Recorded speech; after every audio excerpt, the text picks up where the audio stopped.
8 de octubre y estamos analizando la semana política en Crónica Digital. Tenemos muchos temas, hay varios temas que tratar. ¿Cómo estás, Juan Andrés?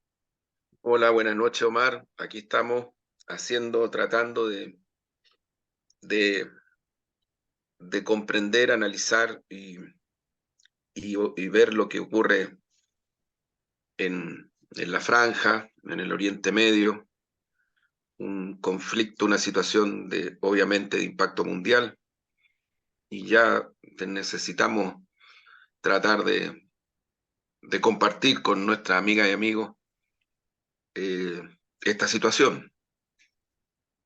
Sí. Mira, Juan Andrés, ¿te parece si iniciamos con un despacho de nuestra corresponsal en La Habana, que Muy particularmente bien, estuvo en un encuentro bien especial y que se da, ¿no es cierto?, enlaza con esta situación terrible que ocurre en la Franja de Gaza, muy bien. un, un tema bastante complicado.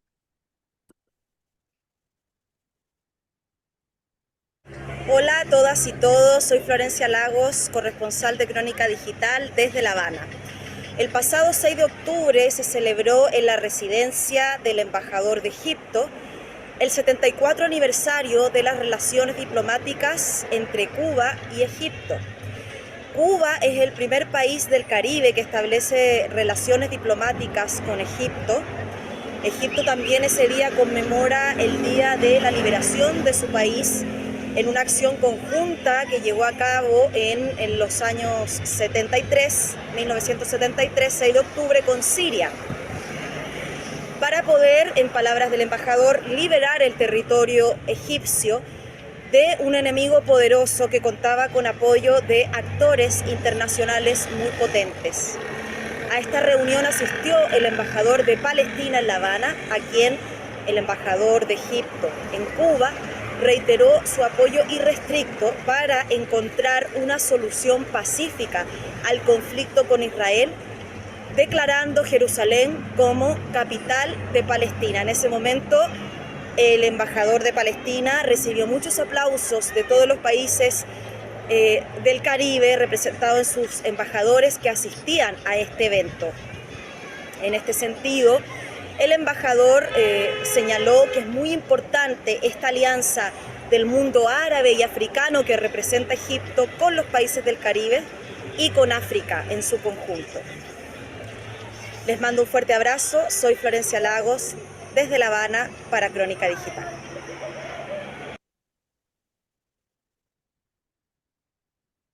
Qué bonita vista.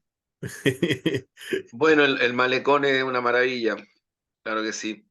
Ahora, Sí, hay un dato bien relevante, que efectivamente eso se produce en momentos en que allá se estaba desatando la situación, y es muy importante lo que menciona Florencia respecto de Egipto y la comunidad de países africanos y el Caribe. O sea, estos son temas que nosotros tenemos que mirar con mayor atención, porque la dinámica que está tomando el multilateralismo en los hechos, en concreción, no en teoría, es mucho más rápida que la que se toma algunas veces por algunos estados nacionales, que se resisten, primero, al reconocimiento de esta realidad, que es una realidad, y segundo, yo diría, sacudirse de lo que ha sido la histórica subordinación a los polos centrales de dominación hegemónica, que son en nuestra región principalmente Estados Unidos, en el caso de África, la OTAN, el eurocentrismo.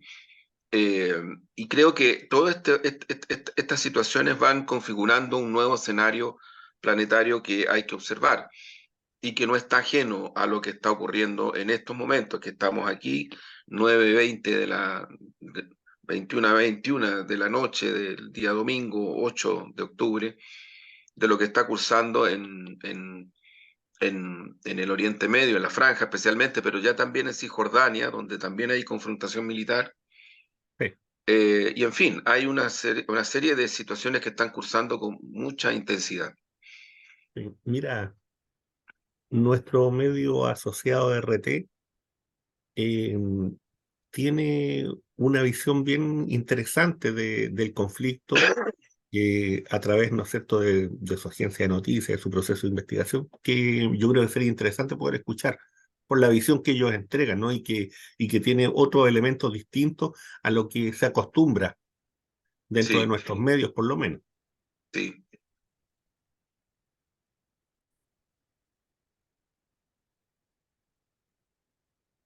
De Naciones Unidas se reunió a puerta cerrada sin dar una declaración sobre la escalada del conflicto en la Franja de Gaza. Aunque todos los miembros condenaron el ataque del movimiento Hamás contra Israel, el representante permanente de Israel instó a catalogarlo como crímenes de guerra, mientras el embajador palestino cuestionó el silencio de la comunidad internacional cuando los asesinatos son perpetrados contra su pueblo. En paralelo, las fuerzas de defensa israelíes han intensificado sus arremetidas en la frontera con el Líbano. Hasta el momento se registran más de 400 palestinos fallecidos y 700 israelíes muertos. La cifra de heridos asciende a más de 4.000. Nicolás Sánchez O'Donovan nos amplía en directo. ¿Qué tal, Nicolás? Cuéntenos cómo se está desarrollando este tema. Hola Paula, ¿qué tal? ¿Cómo estás? Un saludo. Pues bien, hay muchísima información. Vamos a empezar por el plano de la diplomacia, y es que el conflicto desatado entre Palestina e Israel ha llegado a la sede de Naciones Unidas en la ciudad de Nueva York, donde el Consejo de Seguridad se ha reunido con carácter de urgencia para discutir el asunto. Eso sí, lo ha hecho a puerta cerrada. Tampoco hay una resolución conjunta. Eso nos puede dar una idea también de cuál es la situación a nivel diplomático. Sin embargo, pese a ser esa reunión a puerta cerrada, hemos podido escuchar a los representantes tanto de Israel como de Palestina dirigirse a los medios de comunicación para valorar esta situación. En este sentido, el representante israelí ha pedido el apoyo de la comunidad internacional, asegurando que no se puede equiparar a Israel con el movimiento terrorista de Hamás. Le escuchamos. Los crímenes de guerra de Hamás deben ser condenados inequívocamente. Esta atrocidad inimaginable debe ser condenada. Israel debe recibir un apoyo firme para defenderse, para defender al mundo libre. No aceptaremos ninguna comparación falsa e inmoral entre un grupo terrorista salvaje que ataca a inocentes y el Estado Democrático de Israel. No es una comparación que la ONU o el Consejo de Seguridad pueda hacer. Ahí escuchábamos las palabras del representante de Israel, quien también, pues como hemos escuchado, ha pedido que se valoren como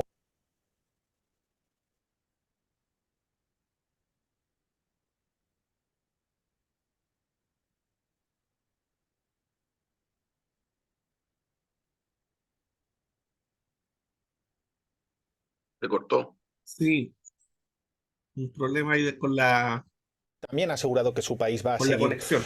pues progresando en las relaciones diplomáticas con Arabia Saudita. También, por su parte, el representante palestino quiso denunciar lo que aseguró es una doble vara de medir, asegurando que no se ve de la misma movilización por parte de la comunidad internacional cuando los que mueren son palestinos. Además, subrayó que para llegar a la paz se debe acabar con la opresión y con la ocupación del pueblo palestino por parte de las autoridades de Israel. Escuchemos ya su valoración. ¿Por qué no se hace nada cuando los asesinados son palestinos? Tenemos que pensar bien qué lógica queremos que prevalezca aquí. Si se trata de venganza, entonces muchos palestinos sentirán que tienen mucho que vengar. Si se trata de paz, entonces el camino hacia ella no es la opresión ni la ocupación. No podemos decir que nada justifica matar israelíes y luego dar una justificación para matar palestinos. No somos subhumanos.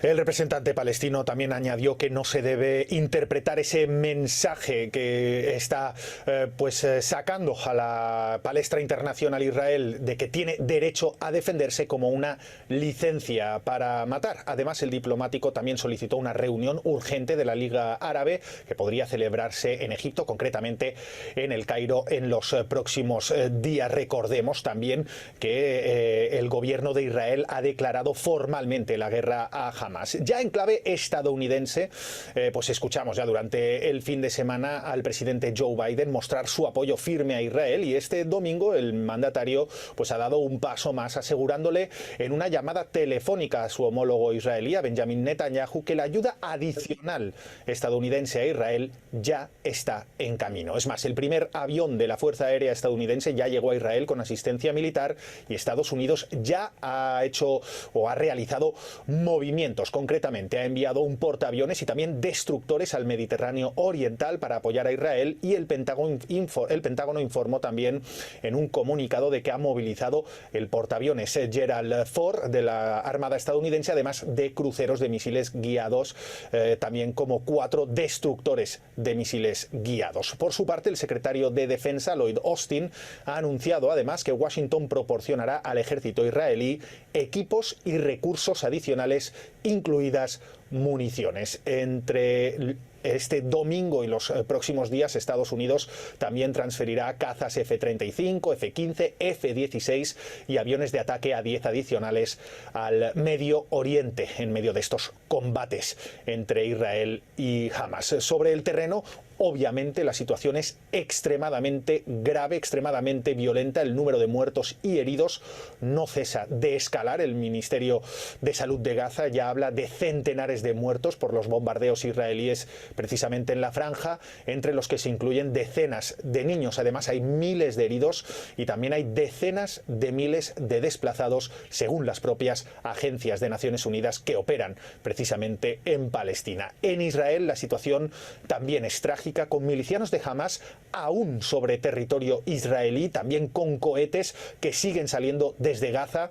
Las autoridades israelíes confirman varios centenares de fallecidos, miles de heridos tras ese ataque de Hamas en el sur del país. También decenas de personas, tanto civiles como militares israelíes, siguen secuestradas en Gaza en una situación extremadamente tensa. Es más, Hamas habría asegurado que ha capturado alrededor de 100 israelíes, algo pues que habrían corroborado las autoridades israelíes. Estas personas serían rehenes dentro de territorio palestino, concretamente en la franja de Gaza. Militarmente, la situación sigue siendo totalmente volátil. Ya se han reportado el lanzamiento de proyectiles por parte de Hezbollah desde el sur del Líbano hacia la zona norte de Israel, completamente en la parte opuesta del país. Recordémoslo para situar. También se han reportado bombardeos israelíes sobre posiciones de Hezbollah en el sur del Líbano. Obviamente, ahí hay un peligro de internacionalización del conflicto, algo que podría ser devastador para toda la región de Oriente Medio. Paralelamente, siguen los ataques. Se informa ahora sobre explosiones cerca del aeropuerto internacional de Tel Aviv. También continúan los proyectiles enviados, por ejemplo, a Ashkelon, que está en el sur de Israel. Y en plano político, hay que destacar que Israel está viviendo ahora mismo, obviamente, un momento de unidad nacional. Van todos a una ante este ataque sin precedentes de Hamas, pero también es cierto que muchos empiezan a criticar lo que consideran la escasa preparación del gobierno de Benjamin Netanyahu ante este ataque. ¿Cómo es posible que no estuvieran las fuerzas israelíes pues preparadas para este ataque sin precedentes? A nivel diplomático y geopolítico, la situación es extremadamente compleja, con multitud de gobiernos, también de agentes internacionales que están directa o indirectamente involucrados en este conflicto, pero sobre todo la situación sobre el terreno es extremadamente grave y el número de fallecidos, de heridos y de desplazados no deja de aumentar. Bueno, un informe bastante completo y detallado, ¿no? De lo que está ocurriendo. Juan Andrés, ¿cuál es la visión que tú tienes sobre bueno, más que sobre el conflicto, la situación particular, ¿no? ¿Por qué se habrá dado en este minuto? Es complejo, aunque puede venir y hablarse, ¿no es cierto?, y establecer que al alero de esta disputa, de este nuevo orden, van surgiendo y van apareciendo cosas que en realidad no, para algunos no estaban contempladas. Más allá de que pudieran percibirse, ¿no? La situación del pueblo palestino es tremenda, es durísima. La opresión del Estado israelí para esa población durante décadas ha sido realmente es incomprensible en muchos casos. Y entonces, claro, se producen reacciones de este estilo y en donde lo más fácil para algunos es hablar de terrorismo. Y con eso tampoco se hacen cargo de todo el proceso histórico que hay detrás, ¿no? Más allá de la situación terrible, insisto, del drama humano que se está viviendo ahí. Juan Andrés. Omar, mira, yo creo que hay que partir de una premisa, por lo menos a mí me parece súper importante ponerlo de relieve y destacarlo y darlo como un enunciado. Este tipo de guerras no tienen resultados de ninguna naturaleza positivos para la humanidad y para los pueblos involucrados. Yo creo que eso es muy fuerte, muy evidente. Y creo que es muy importante tener en cuenta por qué se producen las guerras y por qué llegan a los grados que llegan, porque si no, no nos alcanzamos ni siquiera a explicar estos fenómenos terribles y dramáticos. Yo creo que hay un dato que es muy importante, que yo creo que está en desarrollo y que es extraordinariamente significativo para efectos de el proceso de este conflicto militar. Yo diría que es la reacción militar más potente en contra de Israel que se ha producido desde el mundo palestino, el mundo árabe. Eso es lo primero, o sea, no hay precedentes anteriores. Esto rompe con toda una lógica que se tenía de considerar de que Israel había logrado una suerte como de enclave imposible de ser atacado, imposible de ser golpeado, más situaciones muy particulares de militantes o de palestinos, grupos o personas que han de alguna manera incursionado en los territorios controlados por Israel. Esto no tiene ninguna dimensión. Ahí lo que decía Florencia desde el punto de vista del análisis que hacía el embajador de Egipto en Cuba, la dimensión de ese hecho, lo que decía el comentarista de RT respecto de los ataques al aeropuerto más importante de Israel en este momento, en estas horas, ahora se están produciendo. Todo esto yo diría que tiene un hecho, para mi gusto, que hay que ocultar con mucha profundidad. Mi hipótesis es que se trata de una reacción, no una ofensiva, sino que una reacción concertada hace mucho tiempo de varios movimientos islámicos en distintos estados nacionales del Oriente Medio, en distintos, no en uno solo, y que creo que para poder explicarse ese fenómeno hay que entender cómo Israel y Estados Unidos y el eurocentrismo han ido sistemáticamente elevando y elevando y elevando su presencia militar en toda la zona, sus ataques militares, y en el caso específico de Palestina, crímenes de lesa humanidad que lamentablemente es un hecho, como lo decía el embajador, la ONU tiene un doble rasero brutal, brutal, brutal. O sea, cuando se trata de crímenes de lesa humanidad, estamos hablando de niñas, de niños, estamos hablando de seres indefensos. Palestinos, la voz de Naciones Unidas simplemente no alcanza a llegar siquiera a una declaración fuerte, condenatoria a Estados Unidos y a Israel. Entonces, creo que aquí hay una situación muy compleja porque va a impactar severamente en los organismos internacionales, particularmente en Naciones Unidas, va a impactar severamente en lo que es el derecho internacional y va a impactar severamente en lo que es el cuadro de correlaciones en el Oriente Medio, en el Oriente Próximo, África, que es una zona que está muy cercana, el Cuerno especialmente, y por eso insisto, aquí en Chile no se dice nada, pero las manifestaciones multitudinarias que se están produciendo en Yemen, que se están produciendo en Libia, que se están produciendo en otras naciones de Oriente Medio y del Cuerno de África son muy grandes en esta hora, muy grandes. Y son manifestaciones multitudinarias. Es cuestión de tratar de meterse. Claro, usted no va a encontrar eso ni en YouTube, no lo va a encontrar ni en Google, no lo va a encontrar en todo el sistema hegemónico que censura este tipo de información. La censura. O sea, de hecho, RT El medio que nosotros estábamos en este momento compartiendo está censurado por la hegemonía norteamericana y eurocentrista. Entonces, claro, hay un tema que yo creo que es muy importante. Mira, yo creo que no se puede desconocer que hay una cantidad demasiado grande de situaciones anteriores a esta, que fueron golpes y golpes y golpes y golpes dados a Palestina, al Líbano, a Libia, a Irán, en Irak. Es decir, prácticamente no hay ningún país, no hay ningún Estado nacional de esa región que no haya sido afectado en los últimos meses y años por acciones muy criminales de fuerzas norteamericanas, israelíes, mercenarios eurocentristas. Son hechos, yo estoy hablando de hechos. Yo le pido a la amiga y amigos que están viendo este programa, incluidos los que nos citan y en fin, que por favor consideren esta información. Solo para poder hacer el análisis y explicarse.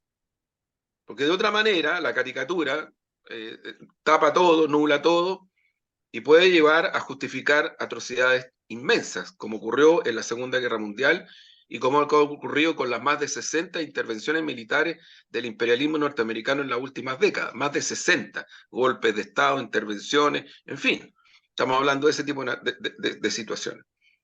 Fíjate, hace pocos días atrás, drones, entre comillas, nadie se responsabiliza de los drones. Mi hipótesis es que venían de Israel. Hicieron pedazo una escuela de cadetes en Siria, donde mataron a más de 80 jóvenes. Y ahí había niñas, niños, viejas, viejos, 80. No sé si ustedes, amigas y amigos que están escuchando esto, sabían siquiera de que eso ocurrió. Hace días atrás.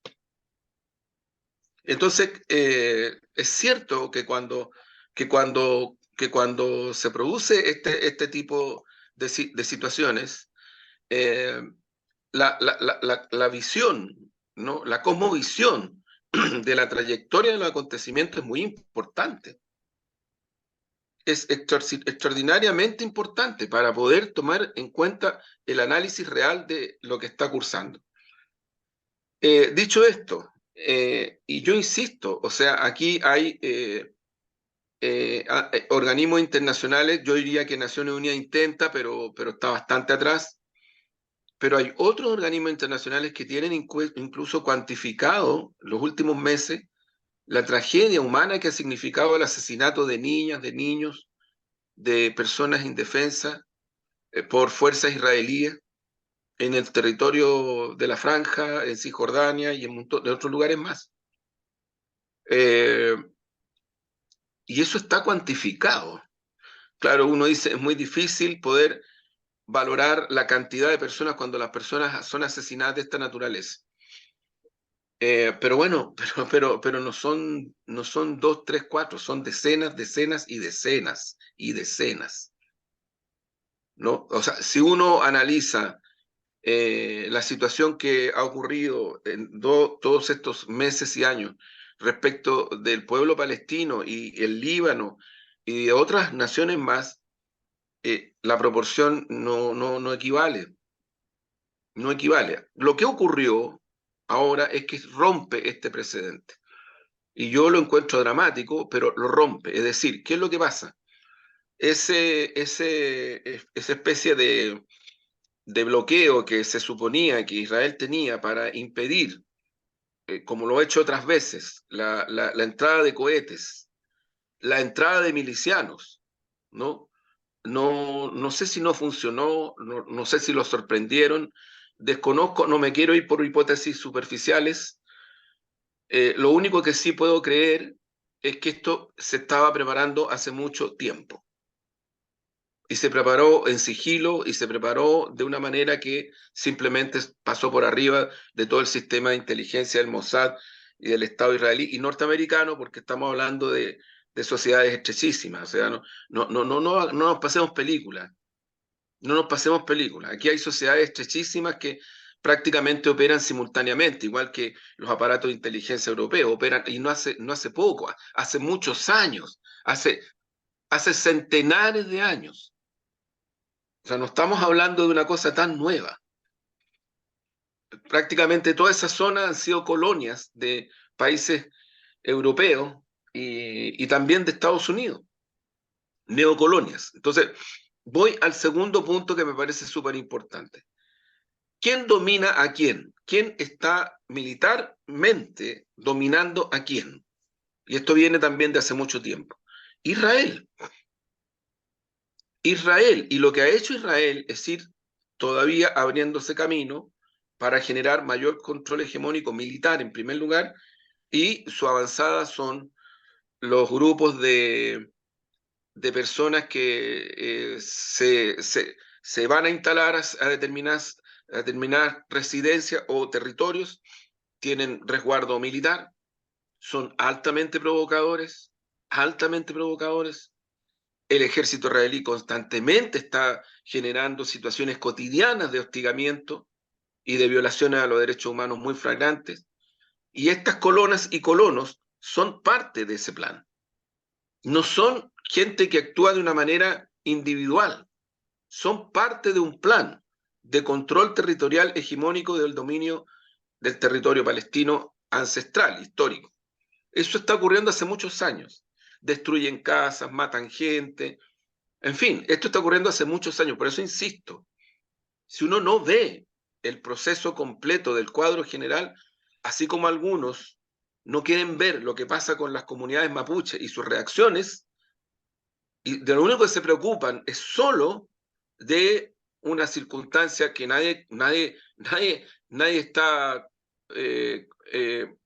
dándole signo positivo en sí misma, pero para explicársela hay que entender que el pueblo dominado, el pueblo masacrado, el pueblo que ha sido destruido, al pueblo que se le ha quitado la esencia de su pervivencia como identidad de pueblo, que es la tierra, es el pueblo mapuche. No lo que viene después.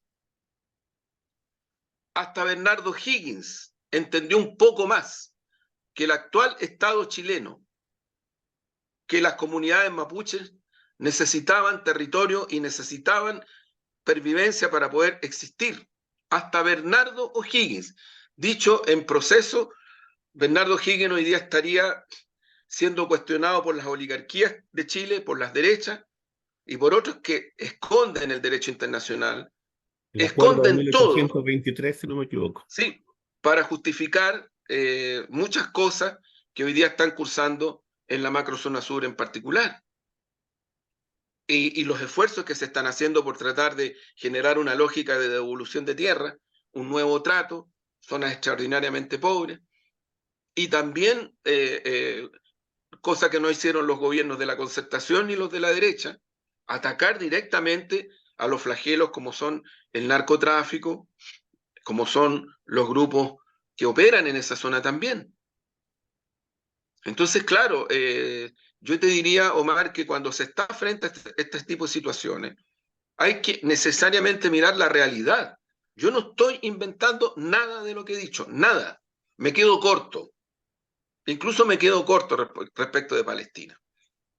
Entonces, cuando uno dice, mira, el pueblo, así como el mapuche y así como otros pueblos, pero el caso de Palestina es todavía una cosa mucho más global, por decirlo de alguna manera, cuando uno observa esta circunstancia, uno tiene que reconocer la realidad, y la realidad es que el pueblo sometido a dominio, sometido a crímenes de lesa humanidad, sometido a violencia, sometido a violaciones a sus derechos humanos básicos como el derecho a la vida, es el pueblo palestino.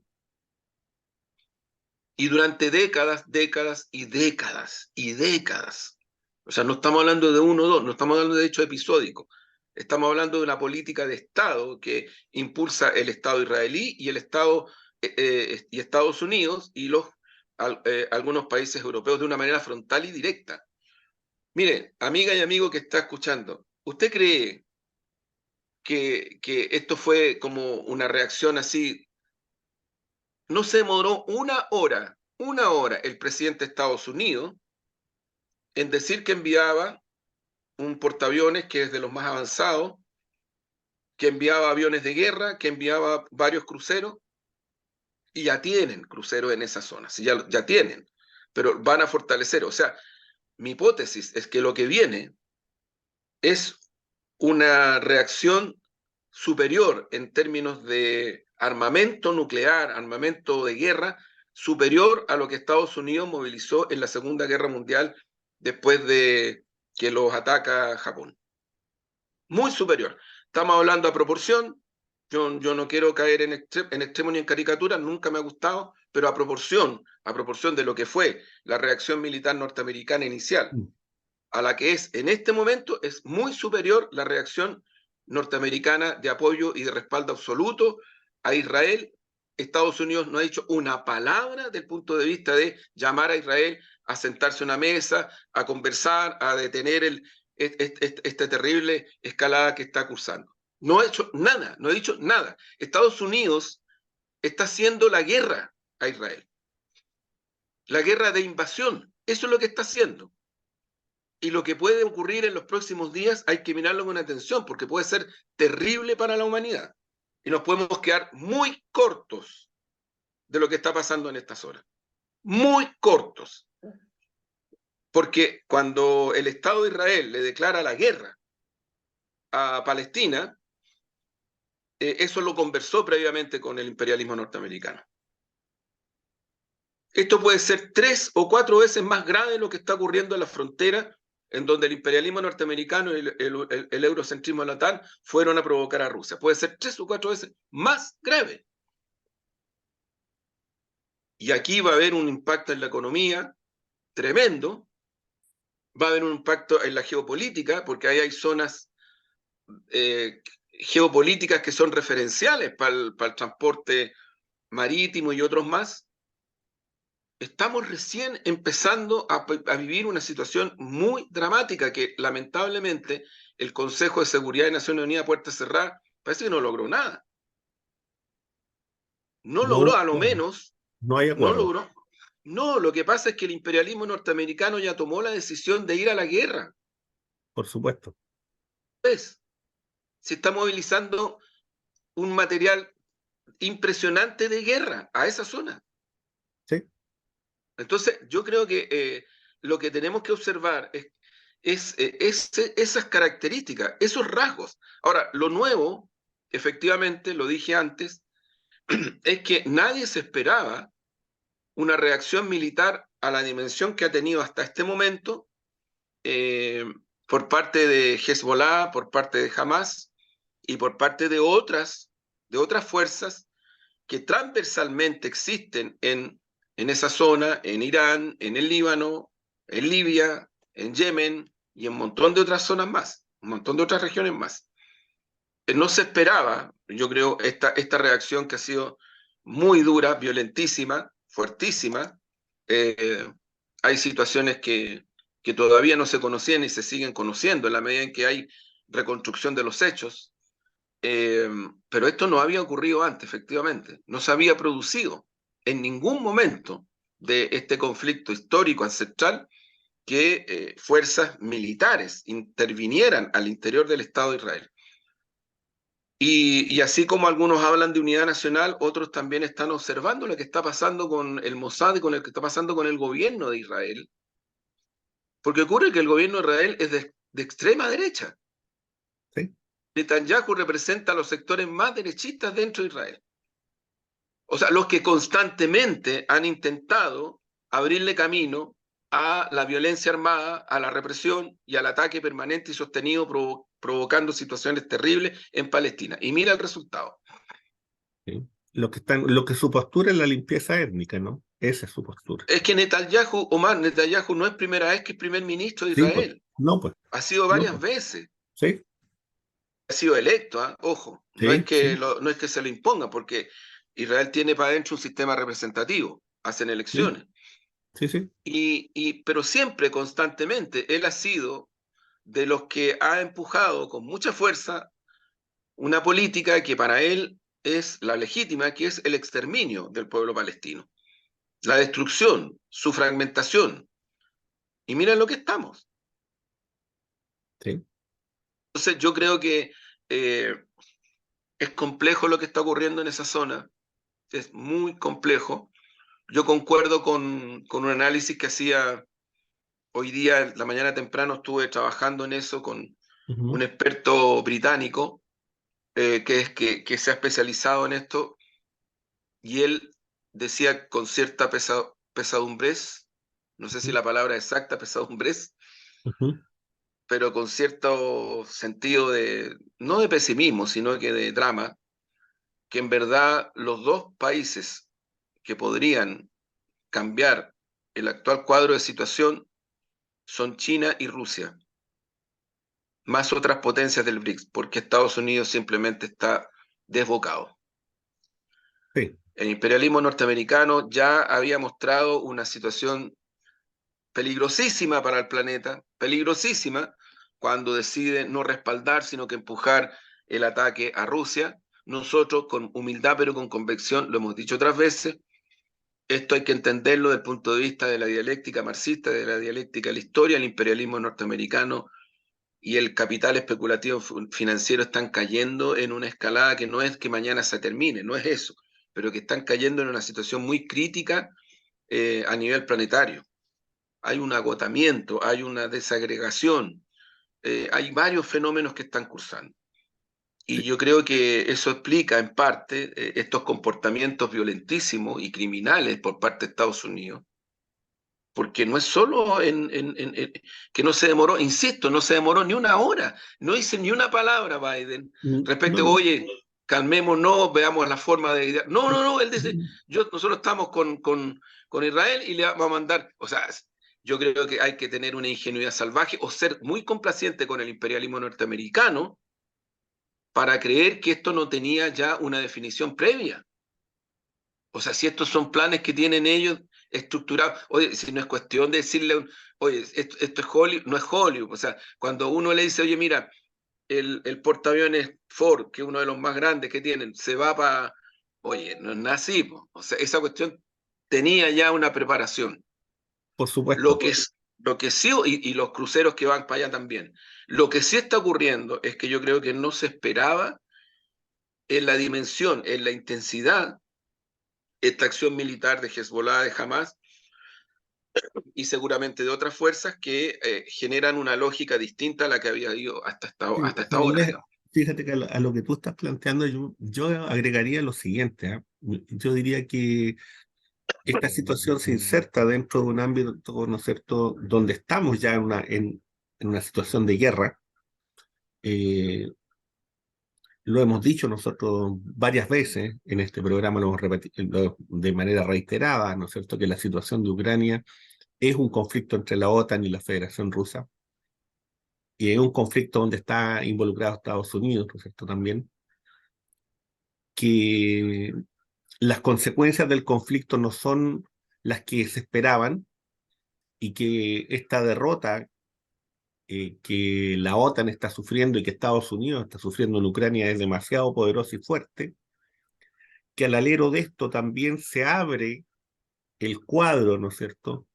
Se abren las posibilidades del tablero de ajedrez, y en este tablero de ajedrez, en esta dimensión multipolar que va irrumpiendo, obviamente van apareciendo, ¿no es cierto?, nuevos escenarios, pero además de eso, se van, por decirlo así, se van moviendo las piezas para depositar nuevos roles. Y en el mundo unipolar, evidentemente que Israel jugaba un papel, pero en el mundo multipolar, Israel entra a una situación muy difícil. Y yo veo esta escalada, ¿no es cierto?, que como dices tú, preparada durante largo tiempo y hecha en este minuto, pero en este contexto, en el contexto de la irrupción multipolar, en el contexto, ¿no es cierto?, de una derrota evidente de la OTAN y de Estados Unidos en Ucrania, este aviso, ¿no es cierto?, de decir al Estado de Israel y de decir también a Estados Unidos, que ha sido su soporte, de que la impunidad del Estado de Israel se terminó. Y esa es la señal política que hay detrás de esto. Frente a eso, ¿no es cierto?, el gobierno norteamericano y el propio gobierno israelita van a reaccionar de manera violenta y van a ir, ¿no es cierto?, en búsqueda de sangre. ¿Cuál va a ser el resultado de eso? No lo sabemos. Lo que sí tenemos claro es que el tablero se va a mover y que eso va a significar que actores como los que tú estás planteando, que China ya hizo una declaración bastante fuerte en relación al tema palestino-israelí, porque además China ha venido planteando ese tema hace largo rato de que las Naciones Unidas tenían que preocuparse de dar una salida política, porque si no, lo que iba a ocurrir ahí era, ¿no es cierto?, una escalada, y que esa escalada iba a ocurrir en algún minuto. Bueno, este es el minuto.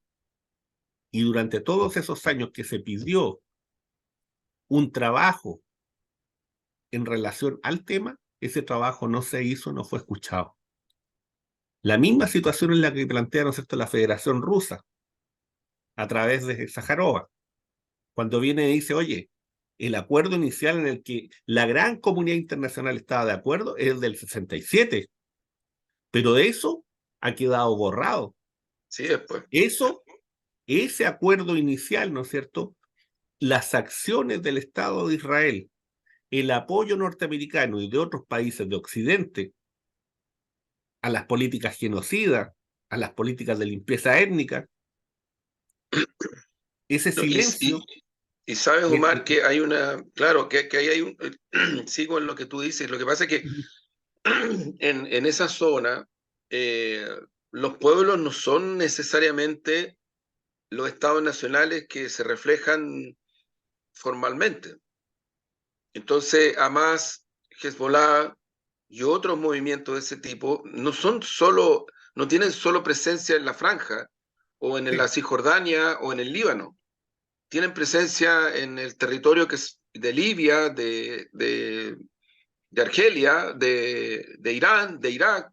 O sea, hay yo diría una cosmovisión ahí muy, muy importante de considerar.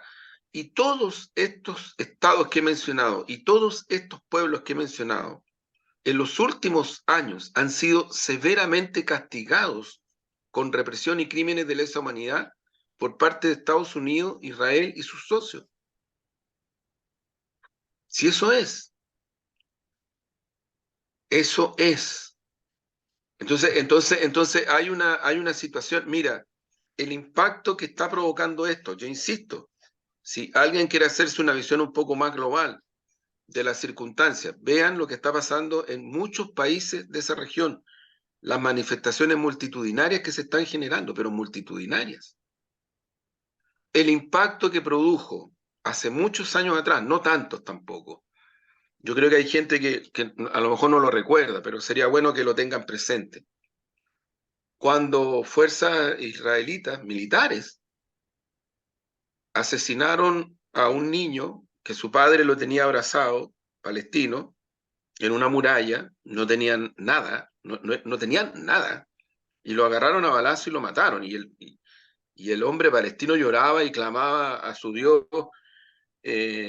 terrible, terrible.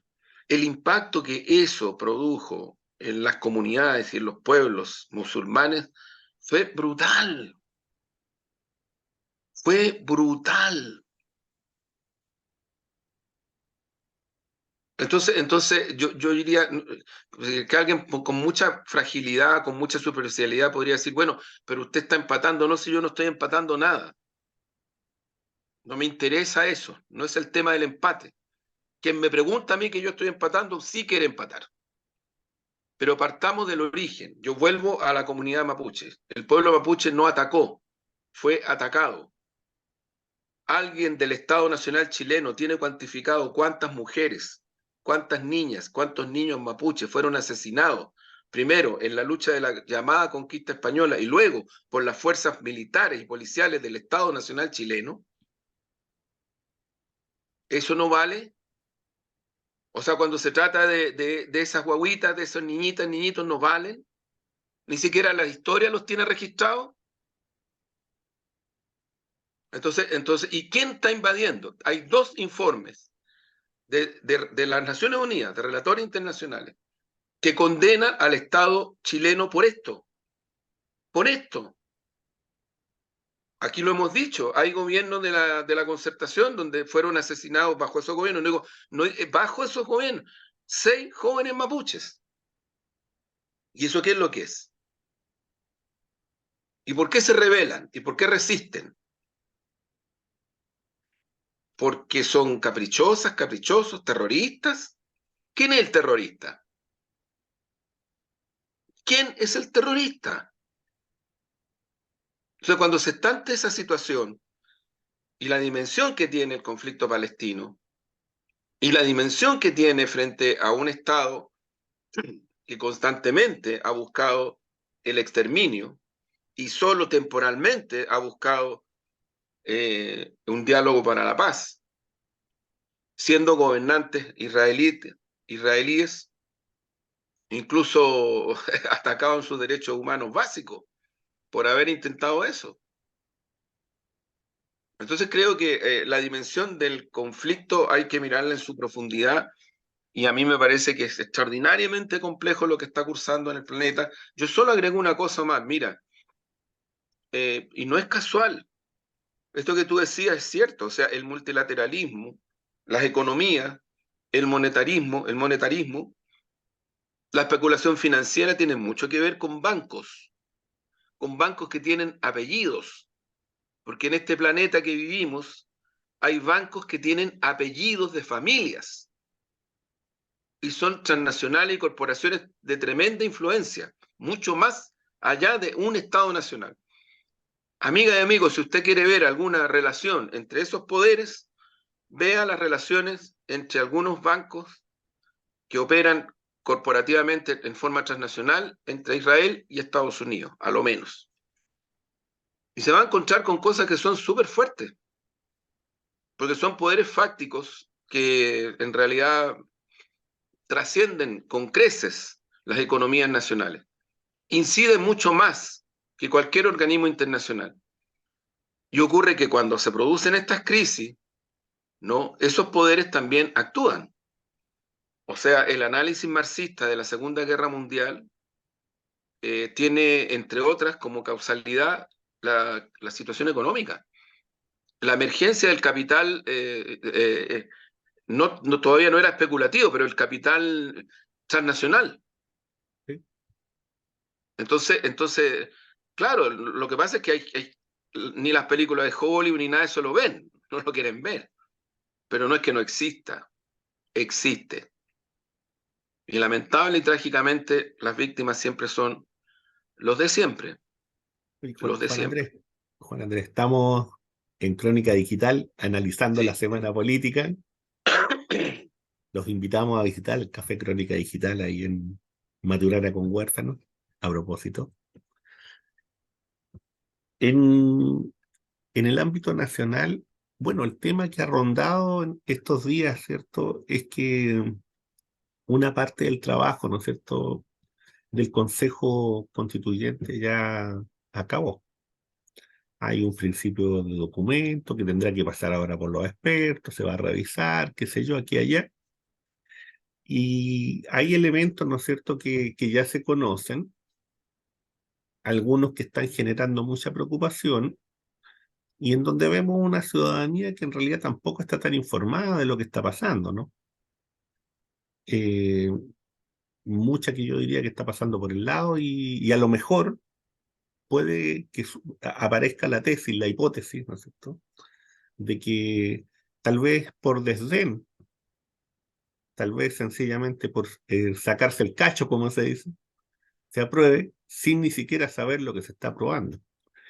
Eh, ¿Cuál es la visión que tú tienes, Juan Andrés, en este momento? ¿Cuál es la discusión que se está dando al alero en el fondo de este trabajo, ¿no?, de lo que se conoce, Bueno, mira, Omar, de los temas complejos que hay ahí, ¿no? yo creo que en el campo progresista, Uh-huh. el campo progresista amplio, no hay nadie que crea que el texto que salió ahora es un buen texto desde el punto de vista de derechos sociales, desde el punto de vista democrático, desde el punto de vista...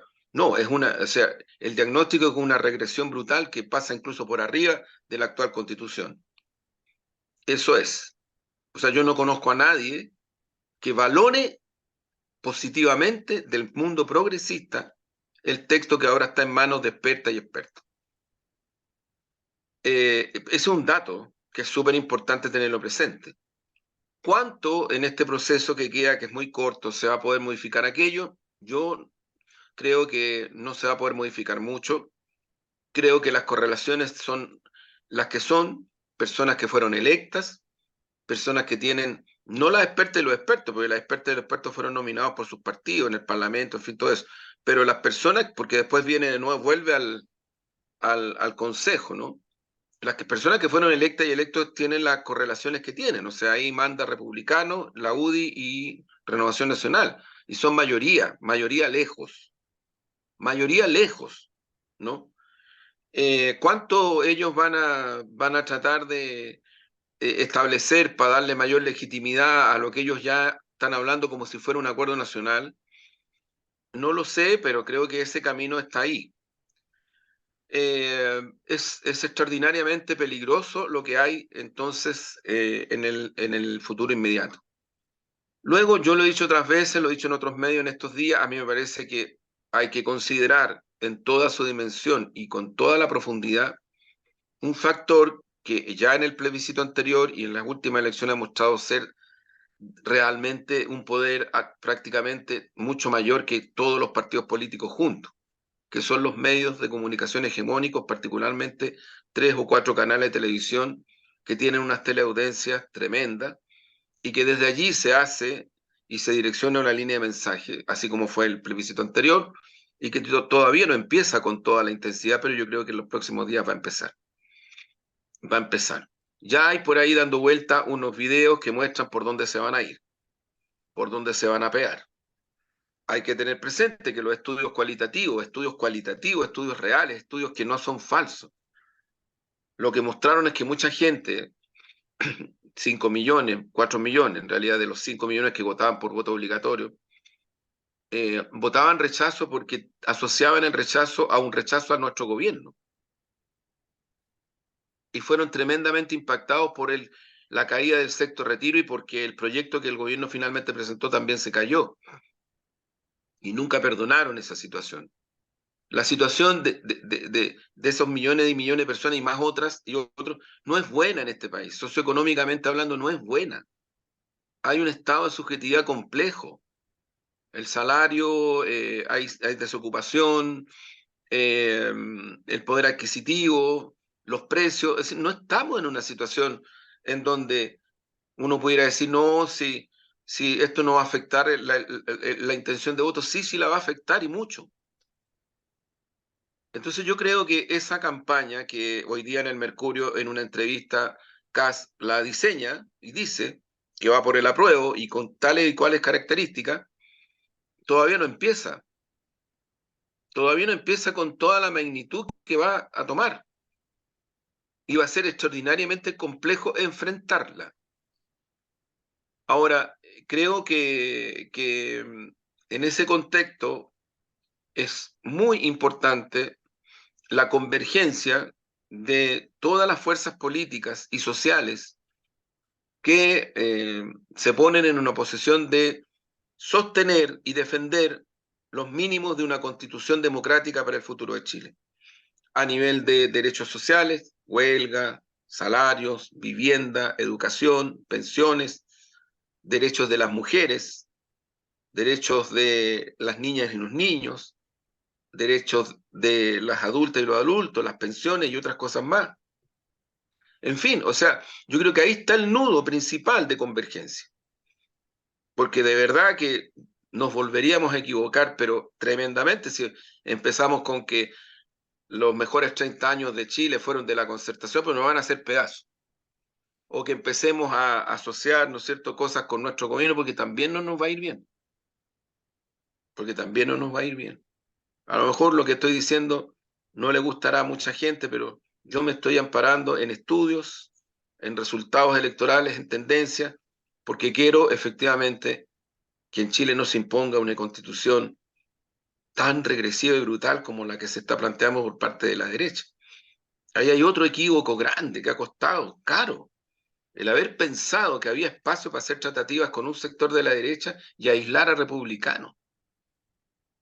Y se dejó un espacio largo, intenso, por meses. Y bueno, mire el resultado que tenemos. Entonces creo que está complejo, Mar. Yo no creo que sea la profecía autocumplida. Yo creo que si hay convergencia social y política, cultural, si hay expresión ciudadana de verdad, si hay pueblo, si hay sociedad civil, en la primera línea, sí, yo creo que se le puede ganar a la derecha. Con mensajes claros, directos y contundentes. En la defensa de estas cuestiones. No para decir, mire, el pasado fue mejor, así que no, porque ahí nos va a ir mal. Y nos puede ir re mal, no solamente mal. Tampoco desde el punto de vista de una asociación, que yo creo que la derecha va a hacer con el apruebo, en este caso, con respecto al gobierno, porque la derecha lo que va a hacer, y ya los videos lo muestran, es mostrar un apruebo que en el fondo se contrapone al gobierno, a un mal gobierno, de acuerdo a lo que ellos plantean, a un gobierno que no ha hecho bien las cosas, que no ha tenido sentido social, en fin, que tiene corrupción, en fin, un montón de otras cosas.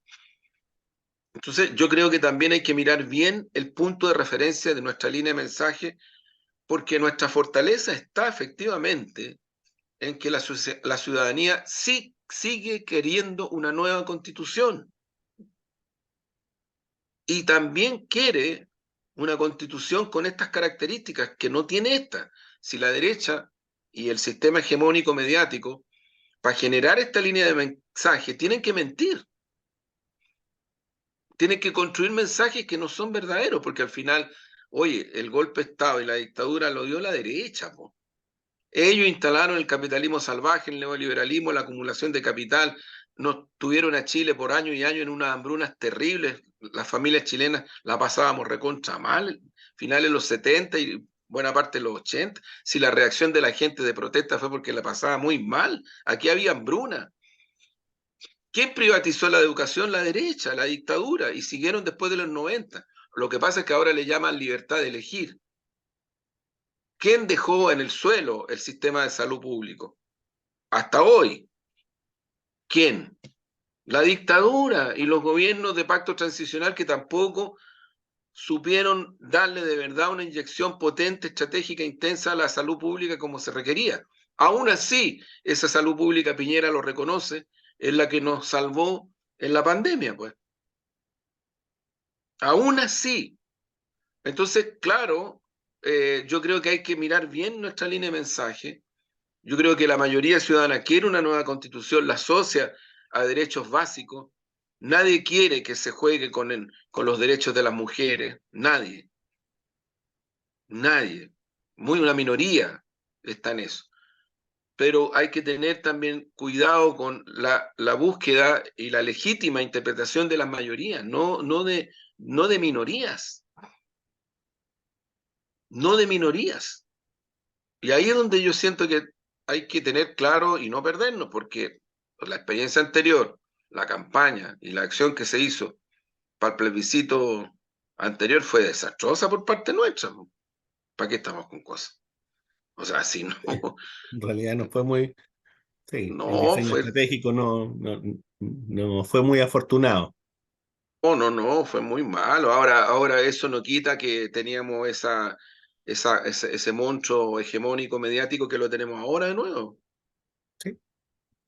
Lo vamos a tener que enfrentar, porque ellos tienen esa fuerza y ellos van a ir en esa línea de mensaje. Pero ahí me quedo, Omar, esperando el poema. Ya, pues Juan Andrés, para que vamos, mira, dos poemitas cortos, Ya, en pues, la lógica de los haikus. El genocida proclamado víctima es complaciente. Segundo, el cazador relata su gesta en defensa propia. bueno. Ahí nos quedamos, Omar, con esas reflexiones. Buenas. Ahí nos Buenas. quedamos por hoy. Ahí nos Ahí nos quedamos por quedamos. hoy. Y el próximo domingo estaremos, Muy bien. espero, ¿no es cierto? Continuaremos analizando la semana política. Acá, Ahí nos en veremos. Crónica Digital. Que estén muy bien. Chao, chao. Chao, Omar. Chao. Chao.